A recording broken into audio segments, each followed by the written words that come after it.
um, this is the me you're gonna get today. But good morning or afternoon, depending on where you are right now. My name is Kafili Thomas, he, him pronouns. I am the Director of Program Partnership here at Progressive Multiplier Fund. Very excited to do another Fundraising Friday with you all around building internal capacity and creating a culture to support independent revenue generation.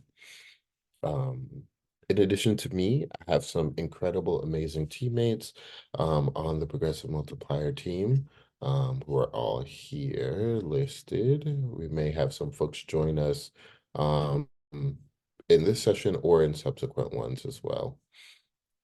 And a little bit about who we are as an organization.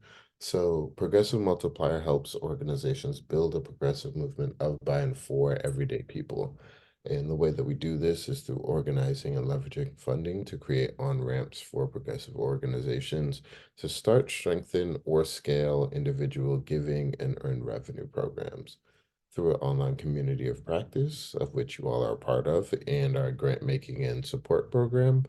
We build the progressive sector's revenue generation knowledge and skills so that it can amplify a people-powered movement. Um, so what does that mean?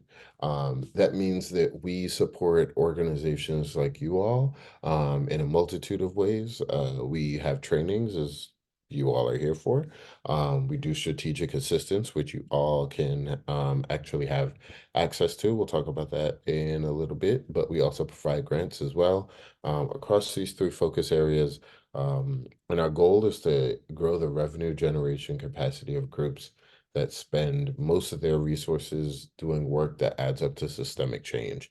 So whether that's campaigning, organizing, litigating, civic engagement, as well as public education. And we think that through supporting those groups' ability to raise money and to generate money and other resources, they will have the tools and the support that they need to build the sustained power that we need. A major shout out to our partners at Resilience Initiative, who are sponsoring Fundraising Friday. Um, if folks haven't done so already, please introduce yourself in the chat, your name, your organization, and your role. The session is being recorded and will be put on the YouTube channel along with all of the other Fundraising Fridays that we've done. We're building up a really awesome repository over there, so suggest you check it out. If you really like this session, feel free to go back, look at some other topics that we've covered as well. I think we have well over 40 videos on there by now. So definitely building a nice resource library for you all. So there you go. So as I said before, um, what is available through this Resilience Initiative Progressive Multiplier Fund partnership for organizations like you all are fundraising Fridays. So these are the monthly trainings that we are having on relevant topics. Um, in addition to that, we have fundraising coaching. So you can get uh, up to 5 hours of individualized coaching or consulting with either myself or one of my colleagues. Things that we've worked on in the past include board fundraising trainings, annual development plan presentations, end of year campaign or other campaign planning, thought partnership around things like that. Basically any form of fundraising that you might need, help support, or if you just want to, throw an idea out and need a second reference for it, just to make sure that you're thinking of everything you should, that's a great use of time.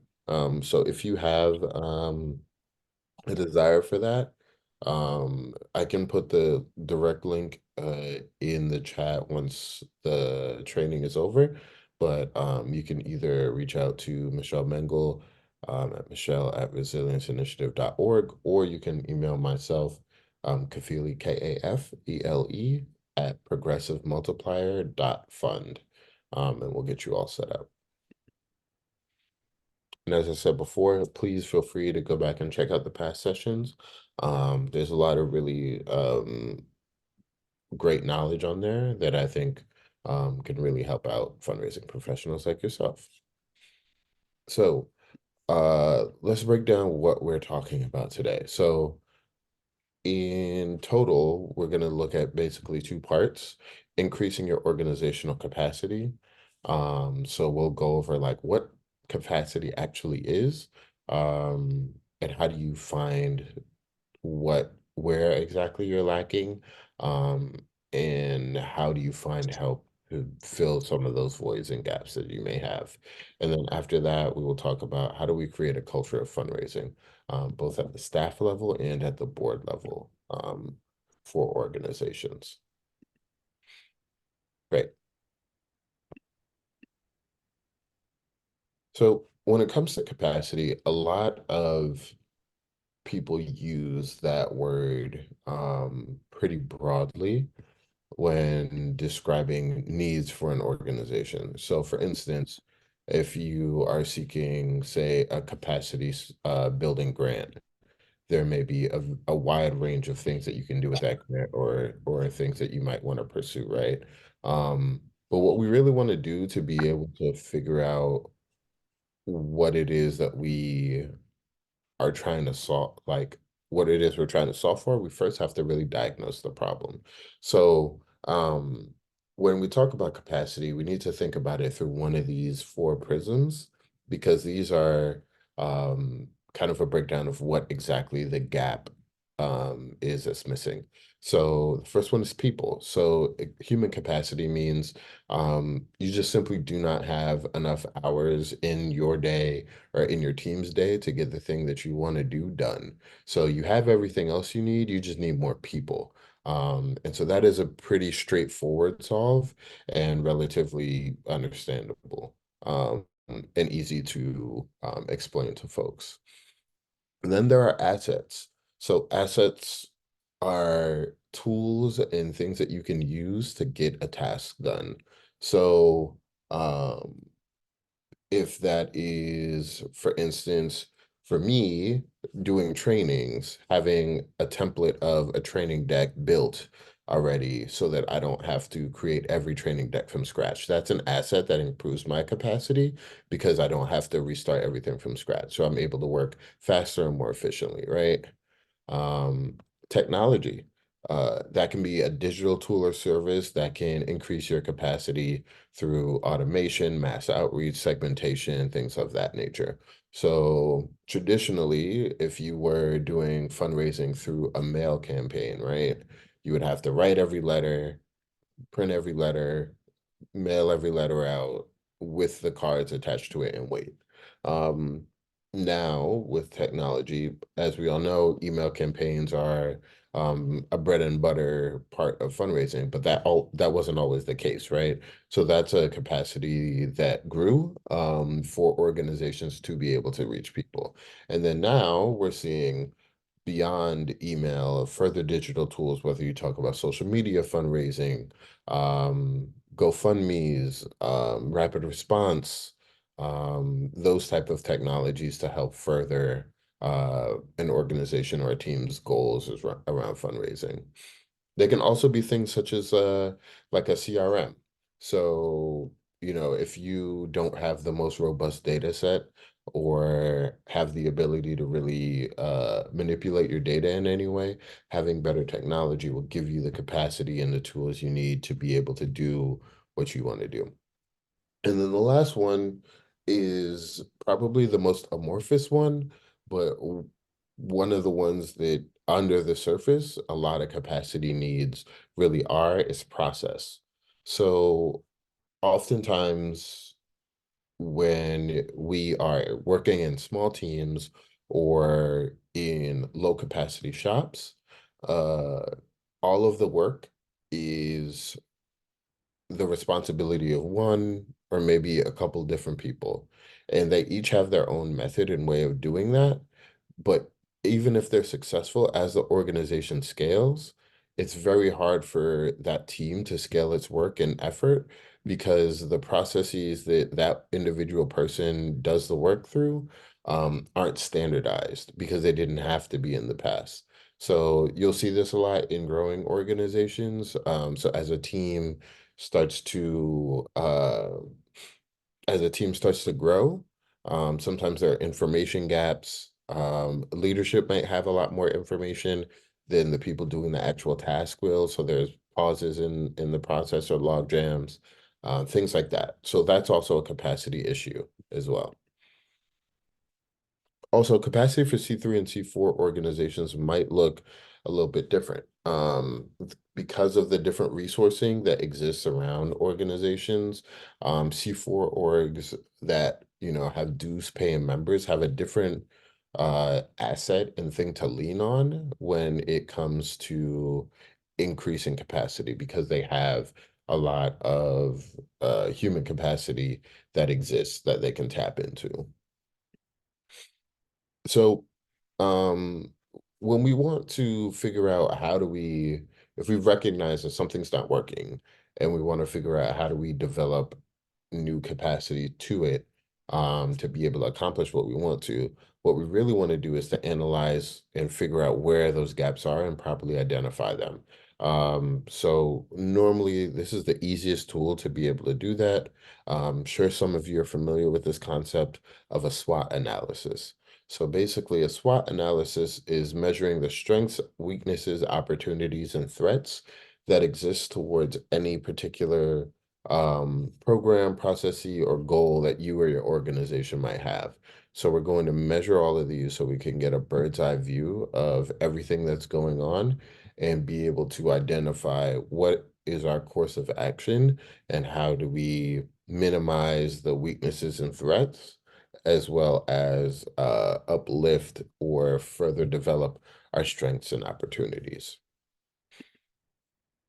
So in a SWOT analysis, your strength is going to be a positive internal attribute or resource that can support helping achieve your goal. So that can be you are a name brand organization that has a lot of clout or prestige in the space.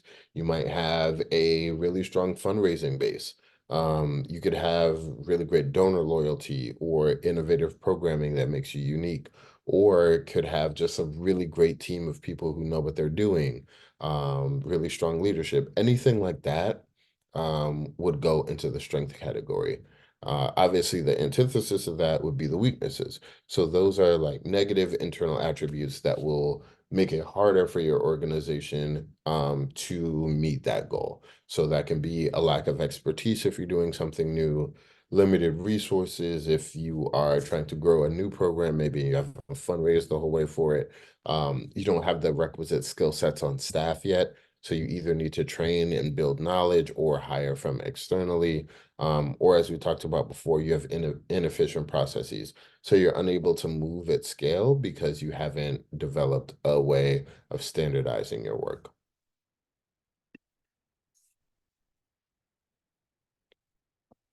Opportunities are external factors that you can capitalize on to help grow your organization or get closer to your goal. So things that would fall into that bucket could be uh, brand new funding entering an area, or your focus area of your organization's work is now on the evening news because there's been some sort of cultural issue around the work that you're doing tangentially, and you're able to tap into that. So people are paying more attention to your focus area. Um, Threats are obviously the antithesis of that. So it could be funders shifting out of a space. We often see this happening after a big win, right? So a good example of this would be after the passage of the infrastructure bill, a lot of climate groups saw a severe decrease in funding because a lot of funders were like, well, that's that. We succeeded and we accomplished what we wanted to. So that's mission accomplished. Even though there was a lot more work to be done in the spaces, the funding shifted to other areas. So regardless of where you work, you're gonna have ebbs and flows of when your focus area is going to be maybe a hot button issue and when it's not. So that can be a threat. Um, competition from other organizations can be a threat.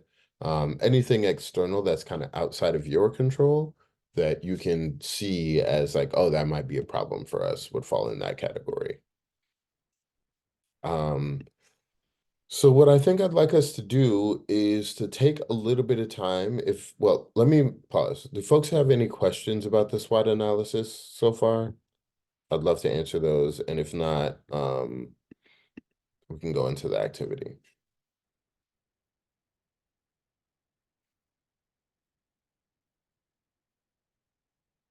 No? Okay. I would love for folks to take 5 minutes, and list out three of your fundraising goals for 2024. And do a mini SWOT analysis. Think of three of your organization or your team's strengths that will help you get towards that goal, three weaknesses that will make it difficult for you, three opportunities that have arisen that you want to take advantage of, and maybe three threats that might make it harder for you to accomplish what you want to do. So let's take a quick 5 minutes here, and then we can do a report out. Okay, I will set a timer now.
All right, y'all, we have about like a minute and a half left. Are we feeling good on time, or do we need a little bit more?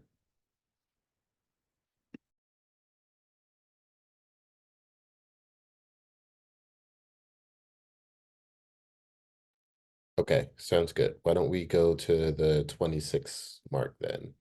Give us a little bit extra time.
All right, folks, we're in our last minute here.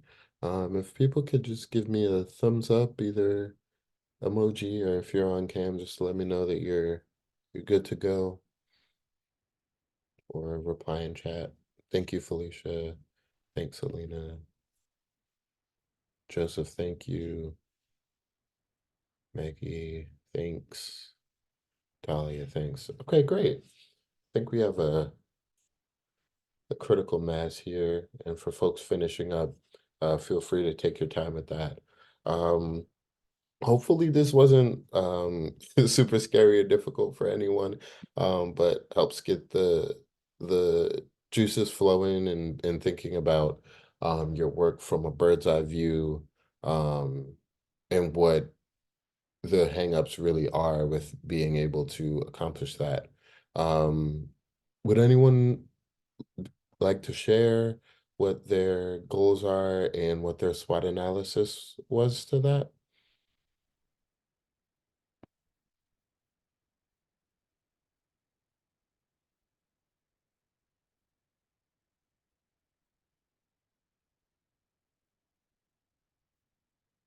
Hi, Felicia.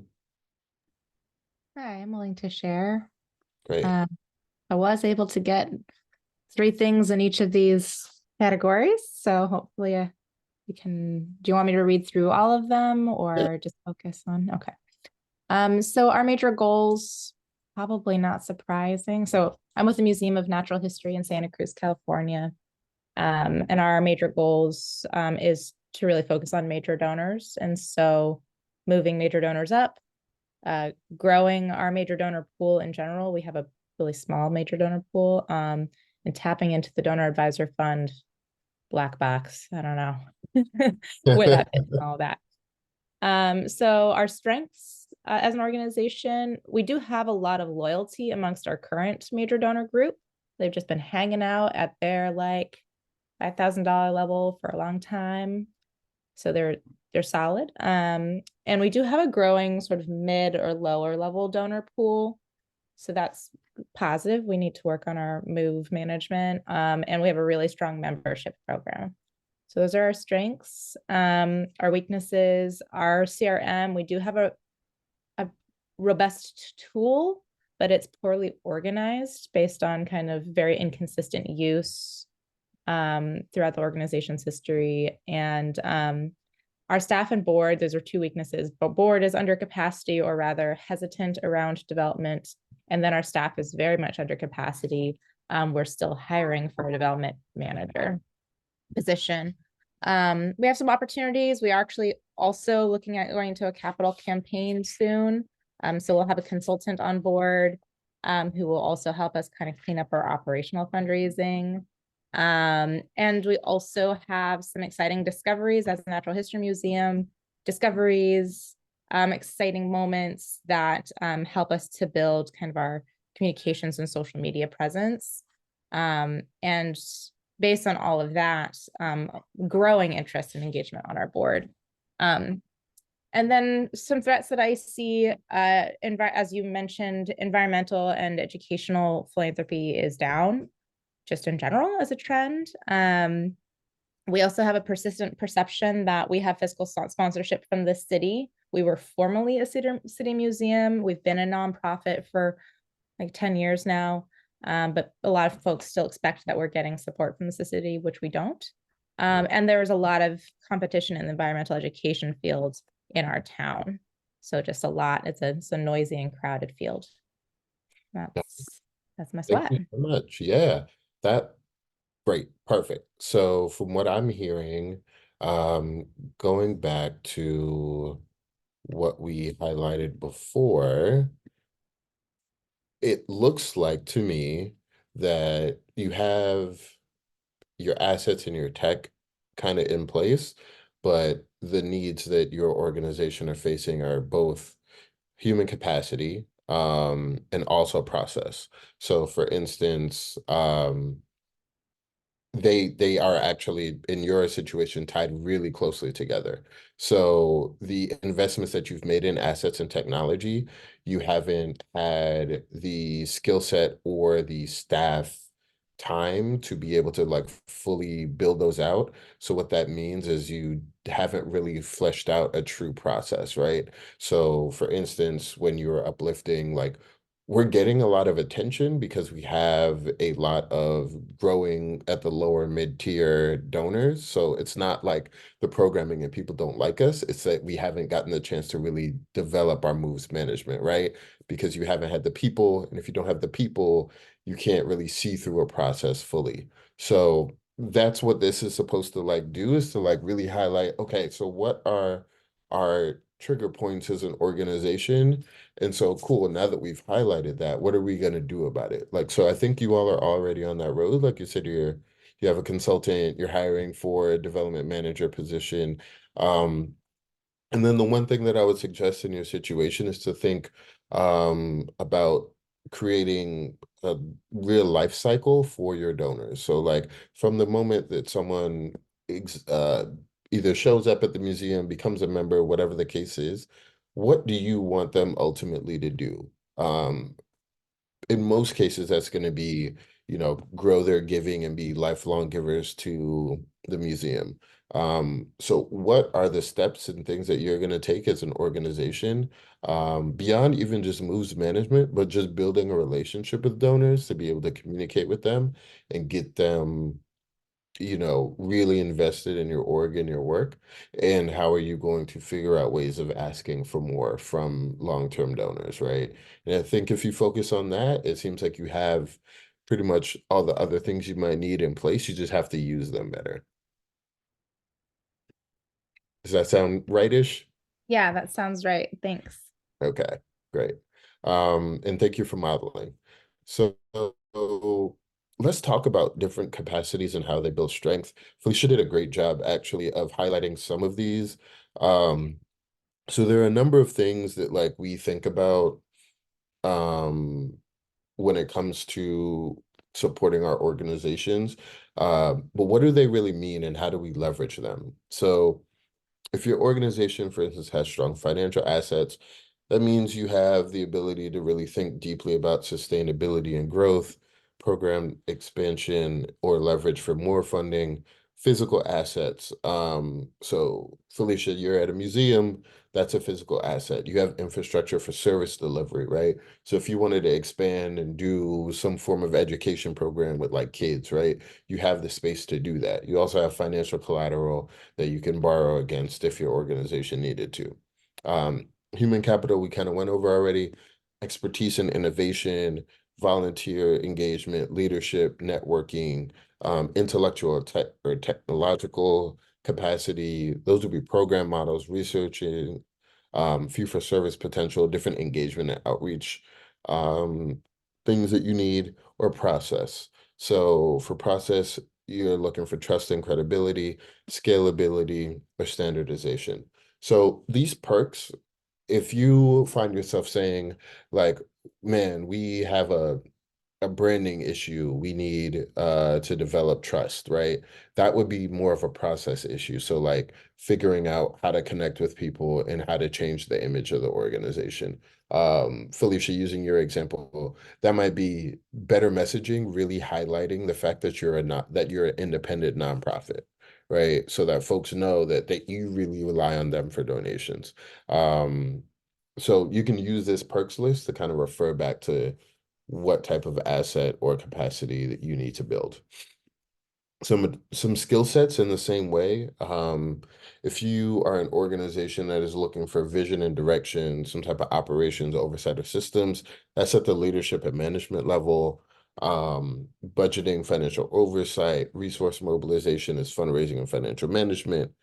Brand building, engagement, storytelling, and advocacy would be a marketing or comm skill set that you're looking for. And leveraging volunteers and building partnerships would be community engagement. Um, so when you're able to like kind of hone these down, you're able to pinpoint what your solutions are and should be to the problem. Any questions around that before we talk about how do you actually find some help for your org if you are in a low capacity state?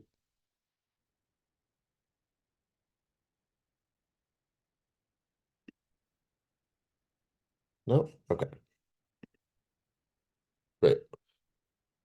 So you can find capacity in two different ways, internal and external. So internally, what may be helpful for your organization, say like you have very talented people on your team, but somehow there's log jams in the work, maybe thinking through what are the assets and skills that this team possesses and where are the gaps, and do we need to shift roles and responsibilities to better suit the skill sets that are on our team to be able to fill all those holes.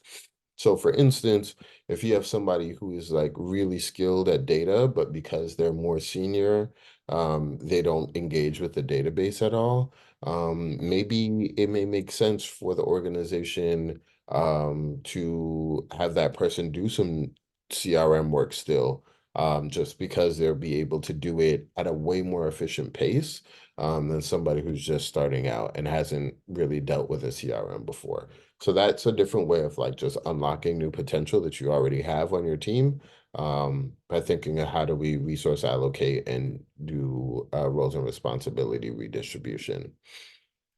Externally, there are a couple of different ways. One is capacity building grants. So these are kind of a newer development, I would say, over the last couple of years, but growing.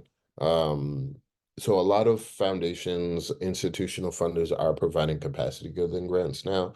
There are a couple different ways that these kind of come in. So they are funders such as Progressive Multiplier who literally just fund capacity building for other organizations. Then there may be foundations where they have other program areas that are a main focus, but they have a capacity building pot that people can apply to. And then there are ones who will provide capacity building additional grants or money for their grantees only. So it's kind of a closed pot. So one way to figure out what might be an available resource for you is to just reach out to your current donors and see if they do any capacity building funding or can point you to some uh peer organizations in your area. Another thing is hiring personnel. So a consultant or consulting firm can increase capacity in the short term if hiring directly is a little bit too expensive at the time. And also collaboration. Working in coalition with other organizations can be super useful to build capacity. So whether you're talking about from a programming perspective, but also from a fundraising perspective. I know a lot of organizations that do joint fundraisers because it allows them to share the cost in running an event and also grow their donor list because they'll share the list with each other. And so you get access to a whole bunch of new people or can do cost sharing agreements like I know organizations that share an accountant. So instead of fronting the cost um, to get their audit done every year, a group of organizations can go to an accountant and try and get a group deal, which makes it cheaper for all of them, and the accountant still gets a lot of work. So there are different creative ways that you can think about for boosting capacity. Okay. Any other capacity questions? Happy to answer anything that's been coming up for folks in day-to-day work or anything like that.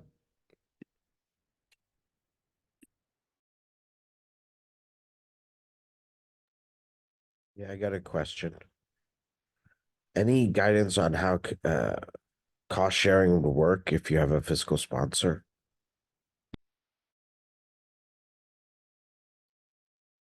That's a great question.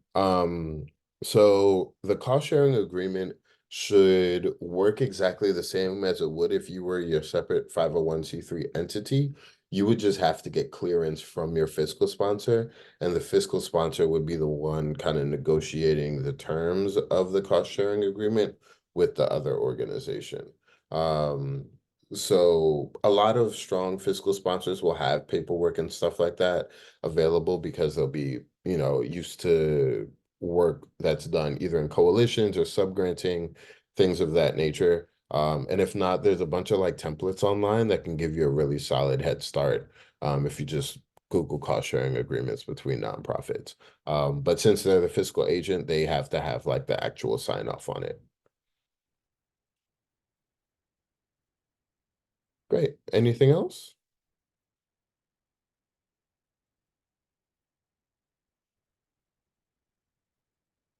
Okay, cool. Let's talk about culture. So, what is a fundraising culture? So, really love this quote. Um, I use it every chance I get in the training. Um, but a fundraising culture is a model of beliefs, behaviors, and systems through which every member of your staff, board, and leadership participate in fundraising in every budget year. In this way, you will increase your capacity to reach a base of donors and stakeholders and build organizational sustainability, excuse me. At the same time, you will teach organizers and other organizational staff to feel ownership for the financial health of your nonprofit. Last, you will encourage all staff to consider fundraising as an organizational priority, a core competency of their job, and a possible professional pathway for their future. You already have dozens of people who are dedicated to your mission, knowledgeable about your issues, and committed to your organization's sustainability. A culture of fundraising simply establishes the shared expectations and systems needed to put those talents to work for fundraising. Your staff and your board are having hundreds or having thousands of conversations about your organization every year. If you could add a fundraising ask to even a fraction of those, you could increase your revenue, donors, and reach exponentially without increasing your fundraising costs. So essentially, creating a fundraising culture really breaks down that silo that often exists in development, where development work and the team is kind of by itself in the back office while the program staff are operating in tandem doing the forward facing work. Um, this will require a lot of trust and team building, but is a great way for you to also increase your capacity. Team organizations with strong fundraising cultures usually have really high capacity as far as growth and sustainability, because it's not all on one or two or three people to make sure that the lights are on at an organization. Um, so where are you all in that fundraising status for your organizational culture when it comes to fundraising? I can put the quote back up, but if you had to grade yourself on a scale of 1 to 5, 5 being the embodiment of this quote, you can put it in the chat. Where would you rate your organization?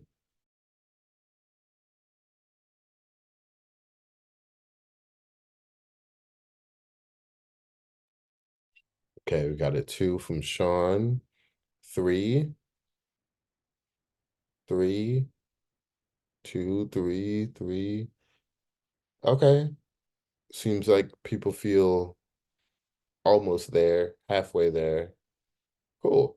That's not, and a couple twos, and that's not a bad place to start. This is a really hard thing to do. And is a really large evolution of fundraising work. But you can see the dividends in the work. When you do it. For the folks who are of an organizing background, um, this slide is for you. Um, but this applies to programming folks as well. It's just the framework that we choose to understand fundraising in and how it's not so siloed. So organizers talk about challenges and shed light on the possibility for real change. So do fundraisers. Organizers want the voices of directly impacted people to be heard and work for that to happen. So do fundraisers. Organizers do not manipulate, they educate, they don't lecture, they listen. So do fundraisers. Organizers look for people who want to do something and present them with opportunities and options. So do fundraisers. Organizers and fundraisers support people's agencies to make their own decisions. So fundraising isn't really removed from any of the work that folks do. Whether they're forward facing or more on the operation side, fundraising should run throughout as a part of the ethos of the organization. So let's talk about what that looks like. Um, so at a macro level, the first thing that we really need to build is the relationships. So understanding that stewardship is prioritized by your organization. Stewardship meaning how you cultivate and keep donors. So organizations members understand who in general their donor base is, where we raise money from, how do we keep those folks informed and get the development team the information that they need to be able to prospect and find new funders. And they will be part of making donors feel valued and integral to the organization's success at different stewardship points. So whether that is being available for site visits when you have funders coming, whether that is doing a lunch and learn or a digital webinar on their work or the organization's work. There are multiple ways to get other staff involved around fundraising that isn't far removed from the work that they actually do on a day-to-day basis. Um, but they're also going to need some training. Fundraising practices should be accepted as constantly evolving, and fundraising training shouldn't just be for the development team. There should be some base level of understanding of how fundraising works for all staff members and volunteers as well. This can be as simple as just learning how to make an effective ask, understanding what donor stewardship is, like what we talked about before, or just staying updated on the newest practices that the organization works on. Susan asks, if you don't have a full-time stewardship officer, what do you suggest are your top 3 tactics to work with your donors? Yeah, I don't think a lot of organizations don't have like full-time stewardship officers. I think the thing you have to do is know your donor base so you know how to communicate with them best. So for instance, um, if you are, for instance, a group that has maybe adults as your main donor base, right? Email will be a very good standard form for you to like communicate with folks. However, if you are like a youth-based group, email might not be the best way to communicate. You might want to rely more on social media because that's where your base will spend most of their time. So that's where you can engage with them. So figuring out who they are and how to best communicate with them, I think messaging that tells a story is the most important part of the stewardship process because you really want to ground the donor in understanding that this isn't even about them or you as the organization. It's about the people that you serve. And so giving them a chance to hear directly from those folks, um, whether that's sourcing interviews, doing videos, volunteer opportunities, whatever the case may be, the narrative should really be uplifting the folks that you serve. And that'll go a great way of in helping folks understand why your organization is important. Um, and then the last tactic that I think is important is segmentation. This is going to rely heavily on your data, but you can't, or you can, but I don't think it's a good use of your time to send everything to everybody.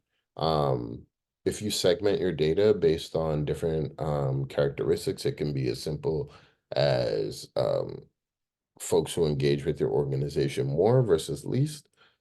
It can be donation size. There are a bunch of different ways of splitting the pie, but figuring out who you're going to talk to, why they're in this characteristic group, and what you're going to say to them. And if you can have segmented communication with them, it feels a lot more personal and based off of what their actual desires are for connecting with your organization. Hope that was helpful. No problem. Um, in addition to that, you're going to need integration of fundraising, as I said, not siloed in the development team, but throughout the strategic planning of the organization. Any program goals that are set should be framed around fundraising goals because those are how you're going to be able to meet those. So you should have a clear understanding of how any targets affect and support the overall mission of the organization. Um, and then success and transparency. Oftentimes, we don't talk enough about what the fundraising team is doing that's good. And so being able to uplift those, share those, because fundraising wins are organizational wins. That creates a more positive attitude towards fundraising and makes it feel less difficult for non-development folks. As well as just knowing that we're adhering to standards of transparency around how funds are used, respecting donor privacy, and ensuring that we're upholding our organizational values as well. So this could be you where you're like, I don't know if we could do this. We don't have the space or the capacity, as we talked about before, to really engage with this. But let's talk about what it looks like real quickly to develop this. First of all, it has to be a top-down approach. Leadership, including the board and ED and leadership team, have to demonstrate themselves a really strong commitment to fundraising because that's the only way that's going to motivate other people to really get engaged with that. Um, Also, helping folks have a clear understanding of the organizational history and impact. Every person in your organization should be able to tell you who you are, why do you exist, and what are you trying to solve? And that should all sound the same. Like I said before, training and education for folks so they feel more comfortable making asks and understanding how to engage in that process. And establishing this up front. So you can do this by incorporating fundraising into job descriptions. However small, it could even just be like, sometimes job roles are put in percentages. It could be 5%, but just so from the jump, people come into your organization understanding that this is going to be a part of their role and you're going to hold them to that. And that's a standard that you are setting. We want to create a supportive, fun environment where people can ask questions, get the help that they need because this is new to them. And so they're gonna feel uncomfortable at first. So you need to be the shoulder to lean on and build that capacity for the team over time. Um, and then again, establishing a team approach to this. Um, Great ways of doing this are having cross departmental fundraising committees or teams, and incorporating them in your fundraising practices. Um, and again, celebrating those wins when they happen. Tools and resources are going to be incredibly important for folks who don't have the initial background in fundraising, anything that they can do that can make it as simple as possible to either make an ask or direct somebody to make a donation will make it a lot easier for them and make them feel a lot more comfortable making those type of asks. Great. And now let's talk about the board. So one thing you can do, because it's a little bit harder to shift on the board, is when you select new board members, ensure that you're doing that with a commitment to fundraising. Um, so you want to prioritize folks who understand and are committed to that as a full aspect of their role. They should know that coming in. And then also reset the organizational standard with your existing board members as well. So whether that's setting up a give get, whether that is just direct donations themselves, board members should know exactly what standard they're being held to. And then that trickles down, right, to the ED and leadership team and then to the regular staff. They're going to need the same trainings, resources, and tools as your staff do. So it would be a great thing to incorporate all those folks into those programs at the same time. As well as incorporating fundraising into the board meeting, not just a report out, but discussing strategies, helping them understand the process behind it, what the challenges are, and how the organization is pivoting and trying to address these things. This will keep fundraising at the front of their mind, as an integral part of how the work evolves. You can engage. Oh, yes, Susan, the deck will be shared as well as the recording as well. And repetition is definitely critical. I couldn't say that enough myself. Um, but yeah, you want to engage with board members in strategic planning as well. So when you're setting up your next year budget, when you're talking about your 3-5 year plan, get the buy-in from them so they understand how fundraising aligns to all of these larger goals and they can connect those dots. And again, encourage personal financial commitment. Um, many organizations have boards that have community members that aren't able to give at super high levels. But one thing that you can do as an organization is figuring out how to democratize that, right? So, for instance, like we talked about before, there are a bunch of skill sets and assets that organizations all need that your board member might have that will bring value to the organization. So, one thing that I encourage orgs and groups to do is say Felicia, you needed major donor outreach, right? And you got a board member or some board members to do that as a contribution, and they spent 40 hours reaching out to major donors across the time of the year. um what you can do is recognize that if they didn't do that, you would have did that. So how much would a week of your time had cost the organization, that 40 hours? And that can be their form of compensation in meeting their financial commitments, right? So volunteering time, access to networks. There are different ways of looking at it that can democratize it, even if folks don't have hundreds, thousands of dollars to give, and they're on a board. At the same time, we should be leveraging all board members' networks, professional and personal. This can be sometimes a little bit tricky and difficult, so you really have to build a culture around this to get them comfortable with doing that. And for me, the easiest way that I've seen is to just do it yourself. So instead of asking your board member, hey, can you send an email to 40 of your friends and ask them to donate? You just ask them for a list of 40 of their friends and they send you the email list and you send the emails and CC them on it. So they know, so the person who receives it knows that it's verified because they're on it, but it also removes the barrier and having to wait for that person, for your board member to get around to it because they're also busy as well. Um, and then you can also assign specific fundraising roles. I know a lot of orgs have fundraising committees that folks can sit on, things of that nature. But if you're ever doing campaigns, events, things with major donors or key donors, it's great to have board members do that type of stuff as well. Great. And I know we are pretty much at time, but if we had any quick questions on that, I'd be happy to answer. And just wanted to uplift that at the end of May will be our next session about choosing RevGen vendors. And just wanted to say thank you again for spending your Friday with me. But if you have any quick last questions, I'm very happy to answer those. And again, Susan, the slides and the recording will be sent around shortly.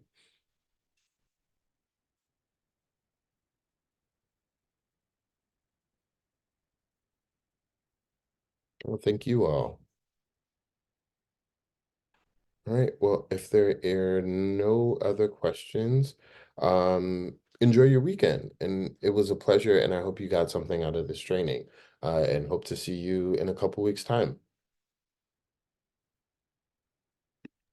Take care. Thank you. No problem.